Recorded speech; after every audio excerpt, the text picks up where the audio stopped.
When I turned 12, the gangs in my town in El Salvador started following me to and from school. They said I had to join their gang, but when I said no, they started to hurt me. They hurt me so badly that I had to go to the hospital and get stitches on my cheek. I was so scared of the gang that I stopped going to school. I saw what they did to other kids in the community. Some kidnapped, some raped or beaten, and some disappeared or murdered. Then they beat up my little sister and started waiting outside my family's house. I was so afraid for my sister, and I was so afraid for myself.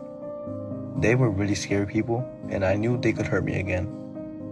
I cried so much thinking about leaving my home, my sister, and my mom, and my friends, and school. But I knew I had to leave. I didn't have a choice if I wanted to live. I spent weeks traveling by bus and walking, trying to get from El Salvador to America. I was alone and so scared. I finally got to the US border. I was put in a place with other kids like me. I didn't know what was going to happen. After a few weeks, they told me I was going to be taken to my uncle. I was so happy to be with my uncle. He gave me a soccer ball when I met him, and he helped me go back to school. It was hard making friends at first because I didn't really speak English, but it was fun to learn, and I started to make some friends. My teachers were really nice too. I was so happy to be learning again.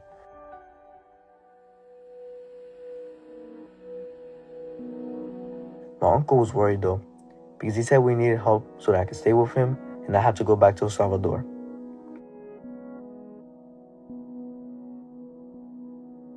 I was terrified of going back there because of the gangs. I knew they would try to kill me.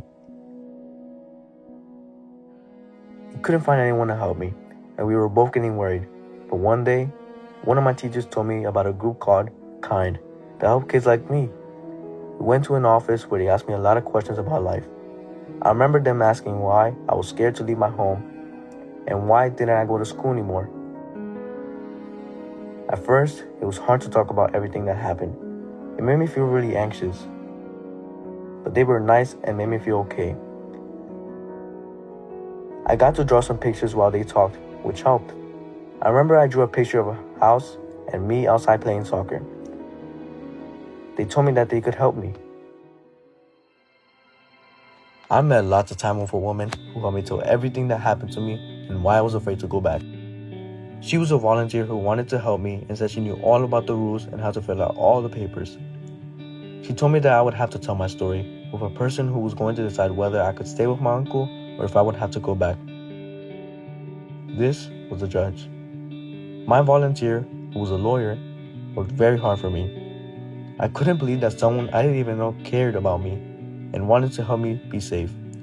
I started to think about her as my friend, and I liked going to see her. When it was time to see the judge, I was really nervous and scared, but my lawyer told me she would be right next to me the whole time and help me as much as she could.